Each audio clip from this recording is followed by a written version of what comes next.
Pulling in the clutch, the rider hits the kill switch and cuts the engine, coasting about 200 yards before braking. He kicks down the side stand and climbs off the bike. A specific car parked just down the street tells him he has arrived in time to do what he had to do. He looks around. Only a couple of houses are still showing lights, otherwise the street is dark. He slips through the gate and walks toward the house. He does not approach the door, instead walks down the side and picks up the piece of wood he knows to be there and settles down to wait in the shadows. He does not have to wait long. Less than 5 minutes pass before he hears water flowing down the drain and knows that someone is using the shower. Another minute or so, and he hears the front door opening. He is grateful that the porch light does not come on. Keeping low, he moves from his hiding place and watches the man close the front door. As the man turns and begins walking, perhaps it is his need to keep the meeting he has just had secret. It may be that the blow is not as hard as was intended.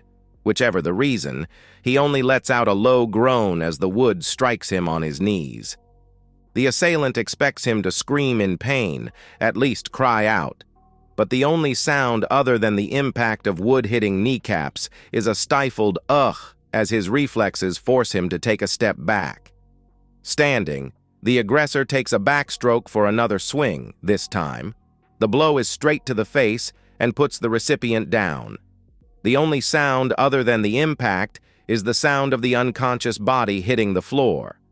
Methodically and systematically, the antagonist breaks the arms, legs, hands, elbow, and knee joints of the unconscious man. The only reason to suspect he is not a professional is the small gasp of surprise at the popping sound the kneecaps make when they are broken.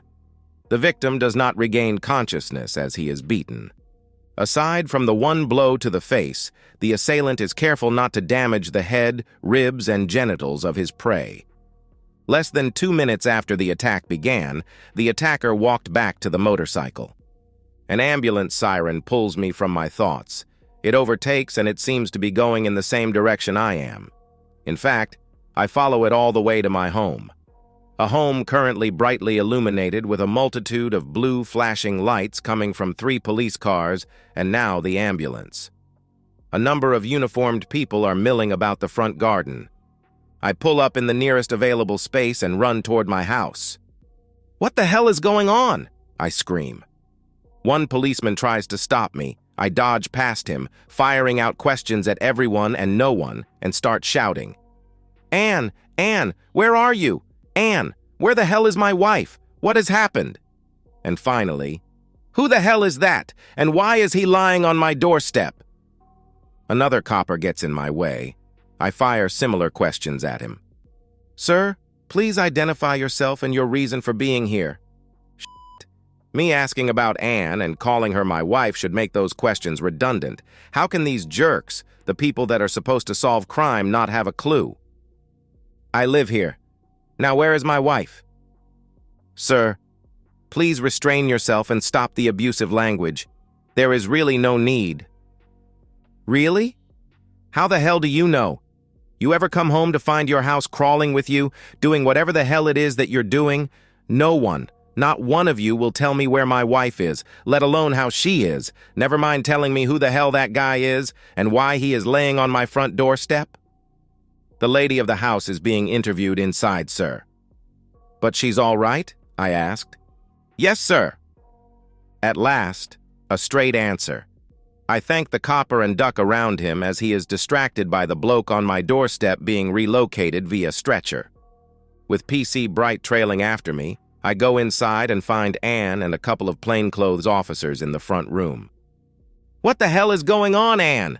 Why is some guy half dead on the doorstep?" She starts wailing and one of the cops says, "Mr. Dugan, calm yourself down." "Why? More to the point, how?" I demand, "I get home after a long day and find all this stuff going on and no guy will tell me why." The 2 plainclothes look at each other and the one that told me to calm down speaks.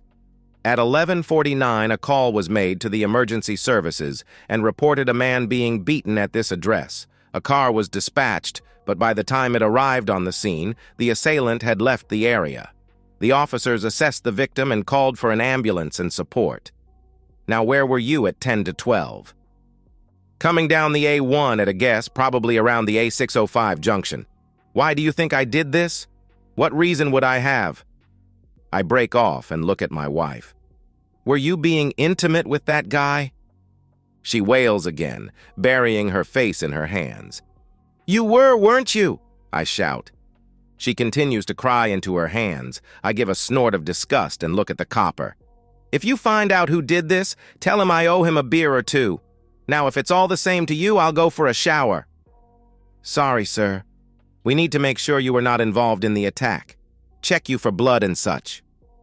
I give him a look that I hope shows disbelief before I bend and start to remove my boots. I kick them off and then remove my sweatshirt, t-shirt, and jeans as I defiantly stare him in the face, clad only in my socks and shreddies, and gesture to my clothes on the floor and ask, "Anything else?" "Sir?"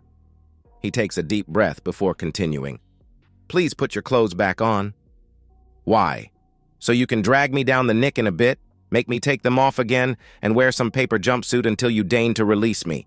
No, you can bug off. In fact, I'm not going to put any clothes on. I'm going for a shower." "Sir, you can't," he says as I walk away from him, instead of heading toward the door. I walk to the sideboard and pour myself a deep glass of Jameson's. Stark naked, I turn and stare at him as I down it and pour myself another.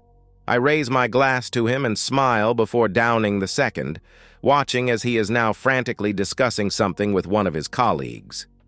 He and his colleague begin walking toward me as I am pouring a third. "Sir, we need you to refrain from drinking. We will need to formally question." You need. It's all about your needs. Well, I needed to come home and not find a herd of cops and ambulance men in my front garden. I needed to come home to a loving and faithful wife. I did not need to find my wife's boyfriend on my doorstep, and right now I need a shower, a drink, and you guys out of my house. Feel free to take the bag with you. Another pitiful wail comes from the wife. I glance over to her. I didn't intend to. An involuntary action. A reflex. I look for less than a second. She is standing alone, crying. Her hands have dropped uselessly to her sides. She looks weak, helpless, and beaten, staring at me, her eyes pleading, probably for understanding, perhaps sympathy, something, anything, to comfort her. Well, forget her. She caused this, so she can deal with it. I drain my glass and head up to go and change. I don't get far before some bird in a yellow plastic coverall accosts me. After a few demands from her, I reluctantly allow her to check me over for signs that I have been in an altercation. Of course, she finds none, and after I give her the clothes I have just taken off, gives me permission to clean up and get dressed. She declines my offer to wash my back. The foul aroma of betrayal assaults my nose as I enter the bedroom, with the sharp stench of stale whiskey quickly mingling with the lingering odors of sweat and intimacy. With painful spasms clutching at my abdomen, anger overcomes me, and I drag the soiled mattress off the bed, down the stairs outside, and leave it on the front lawn. Returning to the bedroom, I fling a window open and start flinging her clothes and other belongings out of it. "Mr. Dugan, Mr. Dugan." Hearing my name, I pause briefly, and then continue to eject the detritus of my marriage out of the window. "Mr. Dugan." I turn to him. "Mr. Dugan, I need you to come with me so I can formally take your statement." "Why?" I asked. "You know damn well why. You already have my statement, and unless you arrest me, I will not go to the cop shop with you," I say smugly. "In fact, I will make sure you are completely to blame in my suit for wrongful arrest. I, unlike the majority of your customers, have done nothing wrong." I didn't add anything more. I have no need. I can prove it, and I'm sure he'll find that out later. I watch him as the anger builds, his eyes, the rising color of his neck to his face. He reminds me of one of those cartoon characters, Donald or Daffy Duck about to blow. Maybe Yosemite Sam? Yeah, Yosemite Sam. All he needed was an orange, droopy mustache and a 10-gallon hat. I see him struggling to keep hold of his temper. Eventually, he gains control and manages to force out some words. Mr. Dugan, you are giving me no alternative, so I am placing you under arrest on suspicion of assaulting Mr. David Pratt. You do not have to say anything, but it may harm your defense if you do not mention when questioned something that you later rely on in court. Anything you do say may be given in evidence. If you do not have or cannot afford a solicitor, one will be appointed for you. Grinning like a Cheshire cat, I pull on some jeans and a t-shirt and say cheerfully, "Shall we go?" He leads me out. As I pass the open living room door, I can't resist and say, "Happy now? Pick your stuff up and bug off. Go to your mother's or whatever brothel you work at." I'm handed over to a couple of plods and they stick me in the back of a car and drive me to the Nick. On the way, one of them says, "You really made a mess of that bloke. Not that I blame you. I would have probably done the same if he'd been with my missus." "If I'd known about him," I say through gritted teeth, "I would have done more than that. How is he? Will he live?" "Don't know." "Tell me, that officer, the detective, is he always such a jerk?"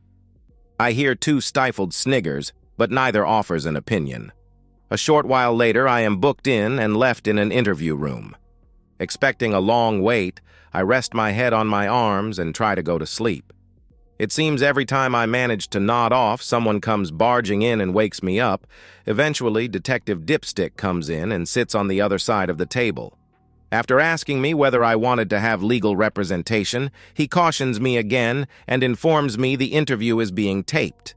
He states his and my name and the time, 4:57, charges me with assault, both aggravated and grievous bodily harm, and tells me they are considering charges of attempted murder. He advised me again that I should really get a solicitor. After I declined again, he asked me where I was at the time of the assault on Mr. Homewrecker. I speak as if I found him mentally deficient in some way.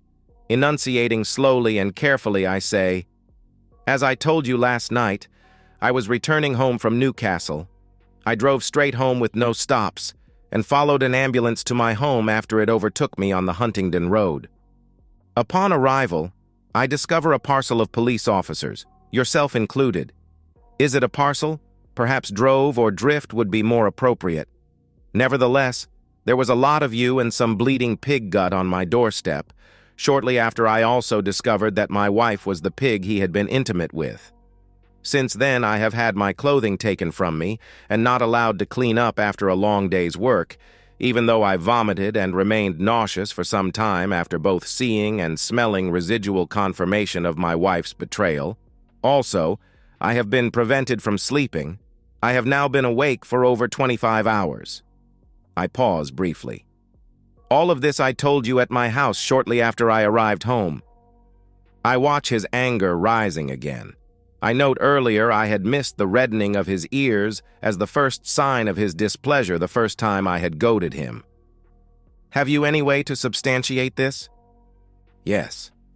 If he could have gotten away with it, I swear he would have punched me. Instead, he asks, forcing the words out, "Why didn't you say this beforehand? Why didn't you ask?" I think a full 2 minutes pass before he speaks again. "What proof?" "Has he still got his private parts?" I asked. "What? Has he still got his private parts?" I would have thought that is an easy question to answer. A straightforward yes or no. Now look here. What's wrong? Question too difficult for you? I'll try to make it easier for you. If I had known that I am married to a deceitful slag and she was found with some guy, I would have chucked the woman out and castrated the said guy. Therefore, if he still has his private parts, it wasn't me. Mr. Dugan, I don't think you are taking this seriously. Christ, maybe you're not as stupid as you look. I grin and pretend to be shocked. I will ask you again. Have you any proof you were not there? Not on me, but if we go back to my van, I can prove where I was at 7:30. And what good would that do? I just sit and shrug. He looks at me in a way that makes me think he is trying to stare me into submission. The thought makes me laugh, and he snaps at me. What is this proof? Oh, maybe just a signed, dated, and timed proof of delivery stating I was in Newcastle at 7:30-ish. Will that do? I try not to grin as I watch him trying to work out the time necessary to drive the 252 miles. I fail. In fact, I laugh again when he starts counting on his fingers. His ears are glowing red enough that if he was standing on the side of a road, the traffic would stop. Finally, he says triumphantly, "What's that? About 200 miles, mostly dual carriageways and motorways. If you put your foot down, you could have done it no problem. No, matey, that don't give you an alibi." "It must all add up then, mustn't it?" I smile and raise my eyebrows at him several times, taunting him further. Glowering at me, he spits out that he has suspended the interview, tells me to stay put, and leaves the room. 5 minutes later, he comes storming back into the room. "You knew I was out on my calculations, didn't you?" I say nothing, my only reply being a wide grin, as I imagine him shouting, "Whoa, whoa," firing 6 guns, and claiming to be the rottenest detective in all of East England. It's a real shame he doesn't have a droopy orange mustache. I do chuckle a bit when I think of his knowledge of geography and math skills being recorded for prosperity. He leaves the room again, and after 10 minutes I decide to try and get my head down again. It does me no good. I can't stop sniggering. Eventually, and somewhat subdued, and tells me that I can go. It's not that simple, of course. I have to be formally de-arrested and sign forms before I am allowed to go about my merry way. Parts of me are happy the woman is still at home when I get there. The part of me that forgot to pick up my keys last night, and the part that didn't want to make the choice of breaking into my own house and have a window to repair or camping out on the mattress on the front lawn. To be honest, it doesn't look like she has had much more sleep than I have. Of course, as she lets me in, she's full of apologies, how it was a mistake, and she would never do it again. I managed to contain myself, even when she said it was the first time. I had to be careful, and maintain my ignorance after all. If I had known about it beforehand, it may have been possible to have instigated the attack in some way. Ignoring her platitudes, I go up and have that shower I had promised myself last night. As the warm water washes over me, I start to plan my day. The first thing I think of is to see a solicitor. Do they work on Saturdays? I resolve to hit the net when I've done one other job and have a look. I towel myself dry and go into the bedroom for a clean shirt, shreddies, and socks. Nothing has changed since I was last in here. I cast a look out of the window and give a nod of satisfaction, seeing her clothes still adorning our and 2 neighbors' gardens. Seeking a solicitor becomes third on the to-do list.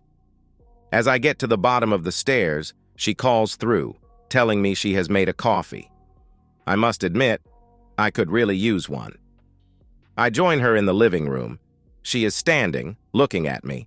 Her eyes are red, and streaks from them run down her cheeks. "Who is he?" I asked. "No one. I mean no one you know." I stand looking back at her, waiting for an answer to my question. I'm not sure how long it is before she breaks. "Don Stebbins." Armed with the name, I walk over to the phone and dial the hospital. A few words with someone on the other end, and I am put through to his ward. I inquire about his health, and of course, they spout the normal bollocks about how they can't tell me anything at all, so I ask if he has any family with him. I smile when they tell me his wife is there, and she will go and fetch her. I listen to the clip-clop of her footsteps leaving and then returning before the receiver is picked up. "Hello, this is Julie Stebbings. Who is this?" "Hi, Julie. My name is Colin Dugan. You don't know me for that matter, neither does your husband. I am calling to let you know where I live." "I don't understand. Why would I want to know your address?" "I thought you might like to come and meet my wife, Ann Dugan." "And why, Mr. Dugan, would I want to meet your wife?" "Oh, I just thought you would prefer somewhere a little more private than a hospital ward when you first meet. You know you can talk about things. You know, things that women talk about, knitting, housework, and such. Maybe swap recipes and discuss the length and width of your husband's private part and what it is exactly that makes him such a terrific lover that my wife has chosen to be my ex-wife for the love of it." Anne had been watching me, listening to my every word in disbelief. but finally she screamed, "No!" I expect Mrs. Stebbings to slam the receiver back in its cradle. Instead, she asks me for my address. I give it to her along with my mobile number, and she tells me she will come right away. I tell her I will put the kettle on. While waiting, I think about spreading a plastic sheet down on the living room floor. But after checking how much yogurt and whipped cream is in the fridge, I decided against it. Much quicker than I would have thought possible, a screech of tires announces her arrival. I hope she allowed for the 2-speed cameras. I would rather she not get any tickets on top of everything else. I open the front door before she gets to it. I'm pleased I have. The way she comes in, I think she may have knocked it down if it were closed. Seeing my wife, she demands, "Is it true?" "Look, it's not like—" A sound reminiscent of a bullwhip fills my ears. "Don't you dare lie to me, you cheating woman!" Julie screams. "You have to understand," Anne sobs. "We didn't mean it to happen." What? I wonder. You didn't mean to dress in sexy underwear for him, didn't mean to invite him here when I wasn't here. I wonder silently to myself as the little drama plays out before me. "We? You mean you? And you did nothing to stop it?" Julie's voice now a mere 90 decibels. "We just could—" Anne blusters. You could have said, "No, I am married," or "No, you are married." He should have said the same, but ooh, no. Instead, you chose to be a cheating woman. Julie's voice was now low enough to be called shouting. No, it wasn't like—" Crack. "Well, I hope you'll be happy with him. Look after him when they let him out of hospital." She sniggers. "They tell me he will need a lot of looking after. You'll have to dress him, feed him, even wipe his back. Your husband has done a damn fine job educating him." She looks over to me and says sweetly, "Thank you." "Oh, excuse me, but as I told Detective Brain Surgeon last night, if I had done it, he wouldn't still have his private parts. Nah, I'll wait until he's back on his feet before I let him know how much he has pissed me off. Tea or coffee?" "Coffee, please," she says with a smile. We leave the unfaithful woman and go sit in the kitchen, the innocent and betrayed partners, to talk of many things, of deceitful people, disloyal partners, marriages, and everything in between. Of why the cheats are lying twats, and the tarnishing of our rings. We speak for a while. Several times I hear Anne come out to the hallway and then go back into the living room. Perhaps she doesn't enjoy listening to us sharing our hurt and betrayal. When we feel we have said enough, I walk her to the door and say goodbye. I follow her out and drag the mattress around to the back garden. I pick up the slags, clothes, and other bits and bobs and pile them on top. When I fetch the green petrol can out of the shed, I hear her scream, "No!" again. I start pouring the contents over the pile as she runs to me. "Have you got a light?" I ask her, and then add, "Not the red one you hang outside when I'm not here." "No, please don't burn my stuff, please no. I've got one job to do that I was leaving until after this was burning. I'll do that first, but when I get it done, I'll come back and burn whatever is still here." "Please, Doug, don't do this. I'm sorry. I love you." "Yeah, sure you do." "I do, Doug. I didn't mean it. I didn't think—" "Didn't think what? Didn't think I'd find out? Didn't think it mattered? No, you cheating woman. You didn't think I mattered. Well, heck you. Now pick up your stuff and get out before I throw you on the pile with the rest of the crap." I go inside, and a few minutes later I'm looking up solicitors. I settled on one, but it's not open today, so I will have to wait until Monday. I go back outside to find Anne has picked most of her clothes and other stuff up and gone. Breathing a sigh of relief, I set the mattress alight and pick up any bits she has dropped and throw them on top. 14 months go by before I receive the decree absolute, changing my status to single. Anne's brats are now 6 months old, and they are definitely not mine, so I haven't got to pay for the little bastards, which is nice. Pastor Donald Stebbings is still trying to get his wife to forgive him. Personally, I think he just wants a familiar hand to wipe his arse because he can't do it for himself yet. As for Detective Brian Small, seriously, that is his name. He has never found out who did it, although he did pull me in a couple more times to help him with his inquiries. But I wasn't very helpful. There are a few things I didn't tell him. I didn't tell him that my mate Stu called on me a couple of weeks earlier. I didn't tell him that she had answered the door to him dressed in a negligee and told him to get on his bike, or that Stu had hung around by his bike for a smoke and to call another mate and just happened to see the pastor roll up and get greeted by Anne. I didn't tell him that Stuart met me in Newcastle with a very fast motorcycle, a Hayabusa if you're interested, or that we switched vehicles, allowing me to get home just as the guy was finishing his visit with my wife. I certainly didn't mention how I gave him a clear message about the consequences of his actions, or that I rode to a prearranged spot, took off the coveralls I had worn for the ride, and so on. Nor did I say how I then met Stuart in a lay-by a few miles down a dark country road and swapped vehicles again before heading home. And so, we've reached the end of today's story.